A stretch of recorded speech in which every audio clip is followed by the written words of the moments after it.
Hi hello నమస్తే welcome back to our channel today tomorrow this is Tanvi. So ఇవాళ నాతో పాటు ఒక స్పెషల్ మ్యూజిక్ డైరెక్టర్ ఉండు, స్పెషల్ పర్సన్. ఒక విమానం మూవీతో ప్రతి ఒక్క హృదయాలను గెలుచుకుండు ఆ పర్సన్. సో తను ఎవరో కాదు, చరణ్ అర్జున్ అన్న ఇప్పుడు నాతో పాటు ఉన్నాడు. హలో అన్న, హాయ్. ఎట్లున్నావు అన్న? మస్తున్నాను, ఎట్లున్నారా? సూపర్ ఉందన్న. సో కేసీఆర్ గురించి కూడా టాపిక్ వచ్చింది కాబట్టి కేసీఆర్ గారికి కూడా మీరు ఒక సాంగ్ పాడి. అవును, నేపల్లె పిల్లోడు. అదే నేను చెప్పానుగా, నాకు ఏ పార్టీలు, నేను అసలు రాజకీయ పార్టీలు నాకు పేపర్ కూడా చదవని, నేను టీవీలు కూడా చూడను. అస్సలు చూడరా? చూడండి, నిజంగా చూడరా? నాకు నిద్ర లేచినప్పటి నుంచి మళ్ళీ పడుకునేంత వరకు పాటలు, మ్యూజిక్ తప్ప నా దర్శకులు నాకు ఏం చెప్పారు, నేనేం చేయాలి, ఇవే ఉంటాయి. సో కాకపోతే నాకు ఒక కాన్సెప్ట్ ఉంది, పార్టీలకు అతీతంగా ఒక 50 ఏళ్ల తర్వాత 100 ఏళ్ల తర్వాత జనం కూడా వీళ్ళ గురించి వినాలి అంటే ఎవరెవరైతే గొప్ప చారిత్ర ఉందో, వాళ్ళు ఎవరెవరికైతే మంచి కథ ఉందో ఆ కథల్ని కథాగానాలుగా చేయడం అనే కాన్సెప్ట్. సో అలాగే నేను జగన్ గారికి చేశాను, బాబు గారికి చేశాను, రేవంత్ అన్నకి చేశాను, కేసీఆర్ గారికి కూడా చేశాను. సో కేసీఆర్ గారి పాట చాలా, అంటే తెలంగాణ తీసుకొచ్చిన ఒక వ్యక్తిగా, నేను ఒక తెలంగాణ బిడ్డగా, ఆ రోజు నేను ఉద్యమాల్లో ఏం పాల్గొనలేదు కాబట్టి ఆ ఉద్యమం చేసి తెలంగాణ తెచ్చాడు అనే ఒక దాంతో, ఒక తెలంగాణ బిడ్డగా నేను ఏం చేయగలను అన్న దాంతో చేసిన పాటే. వల్లాల వానక్ గాని, నేను గాని, మంగ్లీ, నర్సన్న అందరు ఆయన మీద ప్రేమతో ఒక ట్రిబ్యూట్ లాగా పాడినాం. అది కూడా మా కోసం చిన్న లైన్. ఏ పల్లె పిల్లోడు, ఏ తల్లి బిడ్డాడు, అయ్య కడుపు సల్లగుండా రాజ్యము తెచ్చాడు, ఎన్ని బాధల పడ్డాడు, ఎన్ని గడపలు దొక్కాడు, 60 ఏళ్ళ గోస తీర్చి సంబురమిచ్చాడు, 60 ఏళ్ళ గాయాలు మరువలేని వేదనలు అన్ని మాయమవుతాయి నిన్ను చూడగాని, తీర్చినావు మా కలలు, తూడ్చినావు కన్నీళ్ళు, నిన్ను చూస్తే గుర్తొస్తాడు ఇంట్లో ఉన్న నాన్ని. సో ఇది ఎట్లా వచ్చిందన్న? ఇది అంటే చాలా వరకు మ్యూజిక్ డైరెక్టర్స్ అంటే ఒక పీస్ ఆఫ్ ప్లేస్ లో కూర్చొని రాయడం గానీ, నాకు అలా ఏముండదు. నాకు ఎప్పుడు ఎక్కడైనా నా మైండ్ ఆన్లోనే ఉంటుంది. దానికి ప్లేస్ లో అంటే నా మైండ్ ని ఏదో ప్రకృతి, ఏదో ప్లేస్, ఏదో మనుషులు నన్ను ఎప్పుడు డ్రైవ్ చేసేలాగా నేను పెట్టుకోను. నా మైండే అన్నిటిని డ్రైవ్ చేసేలాగా పెట్టు. సో అన్న, మీరు రాసే పాటలు కానీ, లిరిక్స్ అసలు రీజన్ ఏందన్న? ఎందుకంటే కొన్ని బాండింగ్స్, ఒక అటాచ్మెంట్ అంటే కళ్ళకి కట్టినట్టుగా చూపిస్తారు ఆ సాంగ్లలో. సో మెయిన్ రీజన్ ఏంటి అంటే, లైఫ్ లో ఏమైనా ఎక్స్పీరియన్స్ అయ్యి మీరు అట్లా రాయడము, పాడడం జరుగుతుందా, లేదంటే ఏదో ఆలోచనలో వస్తుంటే రాయడం జరుగుతుంది? అంటే ప్రతి మనిషిలో కొన్ని భావోద్వేగాలు, కొన్ని పాటలు, కొన్ని గాయాలు, గతం తాలూకు ఏదో తెలియదు కానీ ప్రతి మనిషికి ఒక కళా సంపద ఉంటది. కొందరికి అది ప్రదర్శించుకునే వేదిక దొరకదు, కొందరు కొన్ని సందర్భాల్లో అవతల మనుషులు చెప్పినట్టు విని అంతే చేస్తారు. సో నాకేంటంటే, నేను ఎలా మాట్లాడుతున్నాను, స్వచ్ఛంగా మనసులో ఉన్నదే మాట్లాడతాను. నాకు ఏ భయాలు ఉండవు. ఈ మాట మాట్లాడితే ఇది ఏమైనా తప్పు అవుద్దేమో, ఈ మాట మాట్లాడడం ద్వారా వీళ్ళ ద్వారా మెప్పు పొందొచ్చేమో, ఇలా ఏముండదు. మనసులో ఏముంటే నేను అది మాట్లాడతాను. అలాగే పాట కూడా అంతే.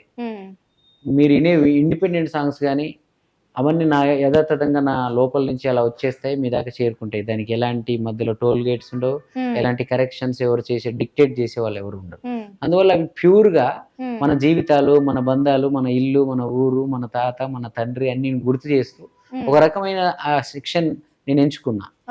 సినిమాకి వచ్చినప్పుడు ఏమైందంటే, నా దర్శకుడు నాకు ఏం చెప్పినాడు, నేను ఒక వైట్ పేపర్ లాగా ఉంటా, డైరెక్టర్ వస్తాడు, తను ఏం రాసుకుంటే అదే నేను ఇంకా, అంటే ఆటోమేటిక్ ఆ సిచ్యుయేషన్. ఇప్పుడు విమానం సినిమా తీసుకుంటే, ఒక పిల్లోడు, ఒక వికలాంగుడైన తండ్రి, ఆ బస్తీలో వాళ్ళిద్దరి మధ్య ఉండే బాండింగ్, అది చూసినప్పుడు నేను ఆటోమేటిక్ ఆ బస్తీలోకి వెళ్ళిపోతా.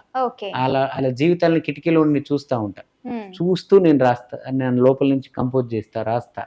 సో అలాగా ఈ కమర్షియల్ మాస్ పాట చేసినా, ఎమోషన్ చేసినా, పొలిటికల్ చేసినా, ఏది చేసినా ప్రతి దాంట్లో ఒక ఆత్మ పెడతా, సోల్ పెడతా.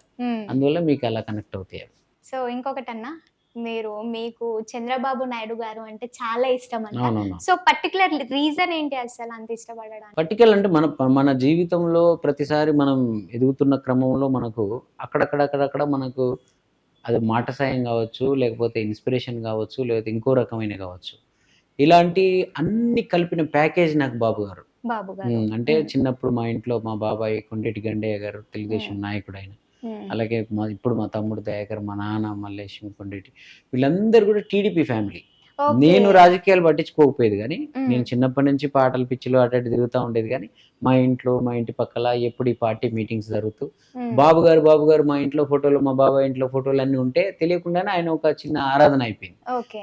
తర్వాత నాకు అవార్డు వచ్చింది ఫస్ట్ టైం. మ్మ్. నేను పాటల పోటీలో పాల్గొంటే జన్మభూమిలో ఒక అవార్డు వచ్చింది. దాని మీద నారా చంద్రబాబు నాయుడు గారు రాష్ట్ర ముఖ్యమంత్రి అని ఉండి ప్రశంసా పత్రం ఆ అవార్డు తీసుకున్నప్పుడు అది నాలో ఎంత ఎనర్జీ నింపిందంటే మ్మ్. ఒక పల్లెటూరులో చిన్న పల్లెల్లో ఉండే నేను కూడా ఎన్ని లక్షల మందిలో కాంపిటీషన్లోకి వెళ్ళి నేను ముఖ్యమంత్రి గారితో ఇది తీసుకోగలిగానంటే మ్మ్. నాలో ఒక మంచి పాటగాడు ఉన్నాడు. మ్మ్. అందరిలాగా చదువుకొని ఉద్యోగాలు అవన్నీ ఇవన్నీ మళ్ళీ టైం వేస్ట్ చేయాల్సిన అవసరం లేదు. మ్మ్. నేను ఇందులో ప్రయాణం చేస్తే నేను పాటగాడిగా గొప్ప అవుతానని ఒక అద్భుతమైన స్ఫూర్తి, మ్మ్. ఒక నమ్మకం, భరోసాని నాకు ఆ రోజు ఆయన కల్పించాడు. ఓకే. సో అందువల్ల ఆ ఇష్టం అలాగే స్టార్ట్ అయింది. మ్మ్. అది అలాగా చాలా విషయాలలో ఆయనతో నాకు నా లైఫ్లో చాలా విషయాలలో కింద పడిన ప్రతిసారి ఏదో రూపంలో ఆయన నాకు సహాయపడుతూనే ఉన్నారు. ఓకే. పర్సనల్ గా తెలుసా అండి? ఇండైరెక్ట్ గా ఓకే. పర్సనల్ గా తెలుసు. నేను ఆయన రేవంత్ అన్నతో ఎలా కూర్చొని మాట్లాడతానో బాబు గారితో గంటలు ఓ గంటలు my God. Hmm. Okay. Photos అన్ని ఉంటాయి కదా నావి. మ్మ్. బాబు గారు ఇప్పుడు ఆయనకి ఒక పాట ఏదైనా కావాలంటే ఆయనకి నేనే గుర్తొస్తాను. మ్మ్. మన సుధీర్ కట్ట అని ఒక అన్న ఉంటారు. మ్మ్. సో తను బాబు గారికి అన్ని కంటెంట్స్ అన్ని చేస్తుంటారు. ఆయనకు ఓకే. అప్పచెప్తారు, అతని చరణ్ తీసుకురామంటే ఆయన తీసుకుని వెళ్తారు. పొలిటికల్ సర్కిల్ అయితే మీకు ఉంది. సర్కిల్ నేను మెయిన్ గా రేవంత్ అన్న బాబు గారే ఉన్నా. నాకు టీఆర్ఎస్ లో అయితే ఎవరు నా ఫ్రెండ్స్ 2-3 ఎమ్మెల్యేలు ఉండేది కానీ మ్మ్. పెద్దగా టీఆర్ఎస్ లో నాకు మంత్రులు కానీ అసలు వాళ్ళెవరు అంటే మ్మ్. ఒక చంద్రబాబు నాయుడు గారితో కూర్చొని మాట్లాడగలను, రేవంత్ అన్నతో కూర్చొని మాట్లాడగలను, వీళ్ళెవరితో మరి వాళ్ళ స్థాయి మనం కాదనుకుంటాను. ఓకే. టీఆర్ఎస్ లో ఎవరితో నాకు అంత అసలు నా ప్రగతి భవన్ ఎలా ఉంటుందో తెలియదు, సచివాలయం ఎలా ఉంటుందో తెలియదు. ఆ. మా నల్లగొండ మినిస్టర్కి అసలు అంతకుముందు మినిస్టర్ ఉండే ఒక ఆయన నమస్కారం పెడితే ఎదురుగుండా నమస్కారం పెట్టాడు ఆయన. Oh my God. అంటే వాళ్ళకి మనం తెలియదు, వీళ్ళకి మ్మ్.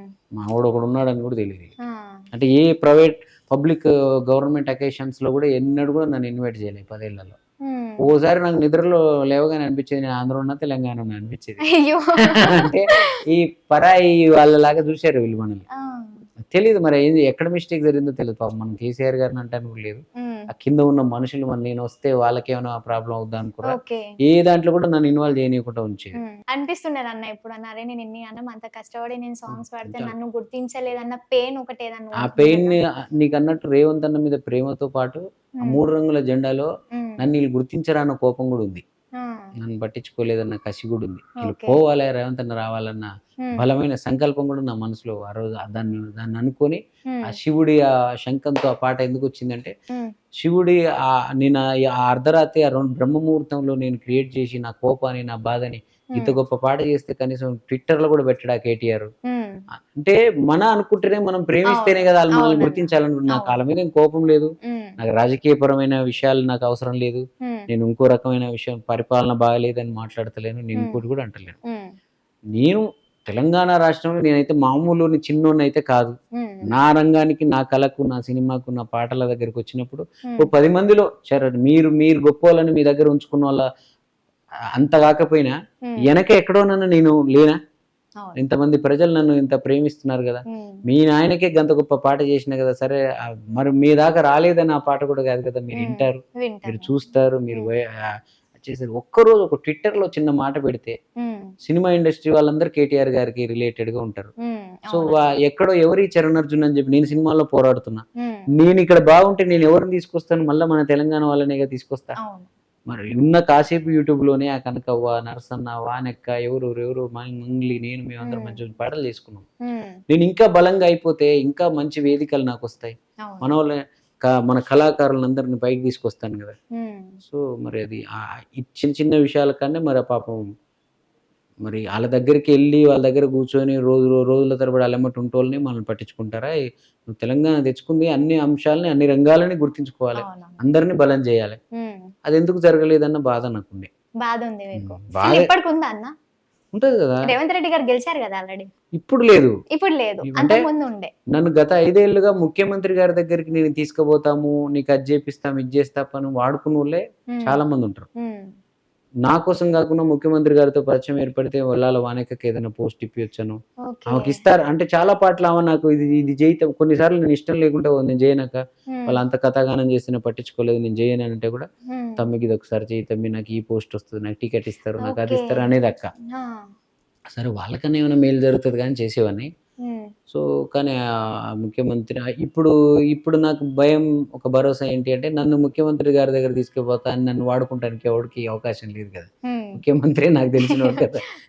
మీకు ఆల్రెడీ బాండింగ్ ఉంది, ఒక ఉంది అన్న రేవంత్ అన్న bonding దగ్గర ఉంది. పోవాలని ఇంటికి ముందర పోయి అన్న చరణ్ వచ్చిండు అంటే రమ్మని రమ్మని లోపలికి అంటాడు. అంత బాండింగ్ ఉంది కాబట్టి ఉమ్, మనకేమో చేయాల్సిన అవసరం లేదు తన్వి. ఎవరైనా మన పోరాటం మనది, ఉమ్, మన యుద్ధం మనది. అంతే. ప్రజలు నన్ను ఆశీర్వదించారు, సినీ కళమ తల్లి ఒళ్ళో పెట్టుకుంది, ఆ ఉమ్, దర్శకులు సినిమాలు ఇస్తారు. నేను ఊహించిన దానికన్నా మంచి పొజిషన్ లోనే ఉన్నా నేను. ఉమ్, నా నా నా కాన్ఫిడెన్స్ నాకుంది. ఉమ్, కానీ ఏం లేదు, కానీ ఒక గవర్నమెంట్ సపోర్ట్ ఉంటే కొన్ని చేయొచ్చు మనం. అవునా. కొన్ని నేను రాజ్యం గురించి, అభివృద్ధి పనుల గురించి కూడా చెప్పట్లే. ఉమ్, నాకున్న కళ, ఇప్పుడు కళాకారులు ఏరి ఉమ్, గత 10 ఏళ్లలో ఎక్కడ పోయారు కళాకారులు అందరూ? మ్మ్. అద్భుతమైన కళలు ఉన్నాయి తెలంగాణలో. ఉమ్, 10 ఏళ్ల క్రితం పాడిన పాటలేవి? ఉమ్, 10 ఏళ్ల క్రితం వచ్చిన అద్భుతమైన పాటలు ఎందుకు రావట్లే? అన్ని కళలు మూగపోయినాయి, అన్ని గొంతులు మూగపోయినాయి. ఉమ్, ఏమనంటే ఆ ప్రభుత్వ పథకాల గురించి, లేకపోతే వాటి గురించి పాడేటోళ్ళే తప్ప. ఉమ్, ఎన్నికల సభల్లో కూడా వీళ్ళందరినీ గులాబీ జెండాలు కప్పి వాళ్ళని పాటలు పాడిస్తున్నారు. ఉమ్, అసలు ఆ ఎన్నికల కోడ్ ఎలా ఒప్పుకుందో అర్థం కాలేదు నాకు. వాళ్ళు నిజంగా గవర్నమెంట్ ఉద్యోగులు అయితే మీరు వాళ్ళకి ప్రభుత్వ ఉద్యోగం ఇస్తే, ఉమ్, ప్రభుత్వ ఉద్యోగులు మీరెట స్టేజీల మీద పాటలు పాడించుకున్నారు? ఉమ్, పాప ఈ పిచ్చోళ్ళు ఊరికే పాడక ఆ, రేవంత్ అన్నని వీళ్ళని వాళ్ళని కాంగ్రెస్ వాళ్ళని తొడలు కొట్టి ఛాలెంజ్లు విసురుతుంటారు ఆవేశంలో అవునవును. జనాలను చూడండి. ఉమ్, పాపం వాళ్ళు ఎవరు వాంటెడ్లీ చెయ్యరు. అది ఉమ్, అక్కడ ఉన్న ఎమోషన్ అలా అనిపిస్తుంది. ఉమ్, అక్కడ సరౌండింగ్స్ చూస్తే అట్లా మాట్లాడాలి. అంతే. ఇప్పుడు ఇదే రేవంత్ అన్నకు వాళ్ళకి తేడా చూడు. ఉమ్, 10 ఏళ్ల నుంచి మేము ఆయనకి పాటలు చేస్తున్నా కూడా ఎప్పుడు కూడా మమ్మల్ని వేదికల మీదకి రమ్మని కానీ, ఉమ్, పబ్లిక్ గా నన్ను చరణ్ నాకు పాటలు చేస్తున్న పేరు కూడా ఏడైనా. ఉమ్, నువ్వు అందరు నిన్ను ప్రేమిస్తున్నారు చిన్ని, నువ్వు సినిమాలు చేసుకుంటావు, నువ్వు హాయిగా ఉండు. ఉమ్, 3 రంగుల జెండా కూడా ఉమ్, ఇప్పుడు సక్సెస్ అయింది, సీఎం అయింది. ఆ పాట చాలా ప్రాధాన్యత, ఆ పాట అది భాగం చాలా ఉందని అందరూ అంటే ఎవరు అని ఎంక్వైరీ చేసి నన్ను పట్టుకుంటున్నారు, అవును. ఇట్లా ఇంటర్వ్యూలకు తీసుకొస్తున్నారు. ఆ, సో అది ఆయన ఏంటంటే కళాకారులు అందరి మనుషుల్లాగా ఉండాలి, ఉమ్, కూసొద్దు. వీళ్ళు ఏం చేసారు, వాళ్ళందరికి ఒక ఉద్యోగాలను ఇచ్చి ఉమ్, వాళ్ళందరూ ఓన్లీ టీఆర్ఎస్ మనుషుల్లాగా వాళ్ళని క్రియేట్ చేసి అక్కడ పెట్టుకున్నారు. ఉమ్, ఇక్కడే అర్థం అవట్లేదు నీకు. డిఫరెన్స్ అర్థం అందరు అటువైపు ఉన్నా, ఉమ్, నేను ఉన్నా కూడా. ఉమ్, సో రేవంత్ అన్న అనేది నేను, నర్సన్న తప్ప పాడే వాళ్ళు నర్సన్న, ఉమ్, రాసేవాడిని, మ్యూజిక్ చేసేవాడిని నేను. ఓకే. మిగతా వాళ్ళందరూ అటే. ఇంకా ఉమ్, కోరసులు పడతా అనుకుంటే రాలేని అంటే భయం వాళ్ళకి పాపం. ఉమ్, ఆ తెలంగాణ పులి బిడ్డ పాడిన సంతోష్ అనే పిల్లోని అయితే 4 నెలలు నరకం చూపించారట, అతను వెట్టబడతామని. ఆ స్వేచ్ఛ కూడా లేదా? తెలంగాణ వచ్చింది దేనికి మరి? ఉమ్. అంటే ఒక గాయకుడు పాట పాడుకోకూడదా? వాడు ఇష్టమైన పాట. అంటే నేను ఒక మీ- మ్యూజిక్ డైరెక్టర్ని, సంతోష్ అనేవాడు సింగరు. ఉమ్, నేను పిలిస్తే సరే ఎవరి గురించి పాడుతున్నా అనవసరం ఆ పిల్లోడికి. ఉమ్, అరే చరణ్ అన్న పిలిచిండు, ఒక మ్యూజిక్ డైరెక్టర్ పిలిచిండు, ఆయన దగ్గరికి వెళ్ళి పాట పాడితే రేపు ఆయన 4 పాటలు పాడిస్తాడు, ఉమ్, సినిమాలలో పాడిస్తాడు నాకు అవును. ఆశతో ఆ పిల్లవాడు వచ్చి పాడిండు. ఉమ్, వాడిని ఎందుకంత నరకం చూపించి వాడిని ఆగం చేసేది? ఉమ్, వల్ల వానక్క పాట పాడితే, ఉమ్, కేసీఆర్ గురించి పాట పాడటానికి వస్తే కూడా ఆ సారథిలో అట, నువ్వు 4 రోజులు రాలేదు, నీ జీతం కట్టు. ఆ పాట పాడింది కదా, ఆ పాటల్ని స్టేజీల మీద పాడేయకుండా తొక్కేస్తారు. ఇది ఏ పల్లె పిల్లోడ పాట ఎక్కడన్నా ఎన్నికల్లో విన్నావాను? లేదు, వినలేదు. వినలేదు. దాన్ని అసలు ఆ పాటనే వాడలే వీళ్ళు. అవును. ఎందుకంటే వాళ్ళ పాటలు ఉంటాయి అక్కడ, మెయిన్ స్టేజీల మీద 2-3 ఉంటారు వాళ్ళ పాటలు. మనకు మెయిన్ సాంగ్ వినిపించింది అంటే గులాబీల జెండా మళ్ళా song. ఓడిపోయిన తర్వాత బాధకు వేసుకున్నారు మళ్ళీ. ఉమ్, నిన్ను చూస్తే పొగనినాలే ఉంటాయి ఈ పార్టీలు పగలు అని మళ్ళీ కేసీఆర్ గారిని చూపించుకుంటే వేస్తారు మళ్ళీ. ఉమ్, మరి అది ముందెందుకు వాడుకోరు? ఉమ్, 3 రంగుల జెండా ఇక్కడ అంతమంది అటువైపు ఉన్నా కానీ ఒకటే పాట రేవంత్ అన్న, మేము ఒక్కరమే. ఉమ్, అది పట్టుకున్నాడు. అసలు మమ్మల్ని కూడా స్టేజ్ మీద పిలవకుండా ఆ పాటతోనే ఆయన గెలుచుకొచ్చాడు. ఉమ్, సో నేను ఇదంతా మాట్లాడేది కూడా రాజకీయం కాదు తన్వి. నాకు ఆహా. కేసీఆర్ గారు అంటే ఇష్టమే, ఉమ్, నేను తెలంగాణ బిడ్డనే. ఉమ్, సో ఏమంటే కొన్ని విషయాల్ని చూసుకోవాలి. కింద ఉన్న వాళ్ళు, వాళ్ళందరూ కూడా అక్కడ ఉన్న వాళ్ళంతా డిస్టర్బ్ చేసి చిన్న చిన్న తప్పులతో ఈరోజు ఇలాంటి పరిస్థితి. ఆయనను మళ్ళీ అలా చూడాల్సిన పరిస్థితి వచ్చింది. మనం ఉమ్, ఇంత గొప్పగా ఊహించుకుని అంత మంచి పాట చేసిన ఉమ్, నేనే పక్కనుంటే ఎలా ఉండేదా అని అనిపిస్తుంటుంది అప్పుడు. ఉమ్.